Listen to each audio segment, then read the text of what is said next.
দিল্লি থেকে ঢাকার দূরত্ব কিন্তু খুব বেশি না। আমরা যদি মানে ফ্লাইট কানেক্টিভিটির কথা চিন্তা করি 2 ঘন্টা 2.5 ঘন্টার মতো লাগে। তো সেক্ষেত্রে সুলিমান দিল্লি আসছেন, তিনি কিন্তু এর আগে অন্তর্বর্তী সরকারের প্রধান উপদেষ্টা ডক্টর ইউনূসের সাথে কথাও বলেছিলেন ফোনে কিছুদিন আগেই। তো তিনি কি এই ঢাকা সফরে আসতে পারতেন না? মানে এখানে কোনো বাধা আছে কিনা বা কেন আসলেন না, এটা কি মনে হচ্ছে? বিষয়টা হচ্ছে একেবারে শেষ সময় সফর। আপনার মনে আছে গত 23 ডিসেম্বর, সম্ভবত 23 ডিসেম্বর সন্ধ্যায় জ্যাক সুলিভান এবং ডক্টর মোহাম্মদ ইউনূসের মধ্যে আমাদের প্রধান উপদেষ্টা তার সঙ্গে ফোনে আলাপ হয়েছিল। ফোনে আলাপ হওয়ার পরে আমাদের প্রধান উপদেষ্টার যে প্রেস উইং আছে সেখান থেকে একটা বিবৃতিও দেওয়া হয় যে তাদের মধ্যে দুইজনের মধ্যে কি আলাপ হয়েছে।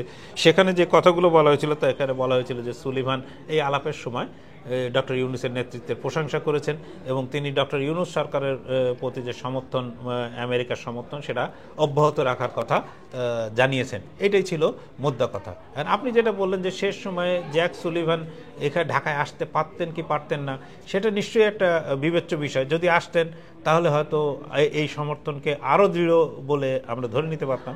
কিন্তু না আসার কারণে যে খুব ক্ষতিগ্রস্ত হবে বা খুব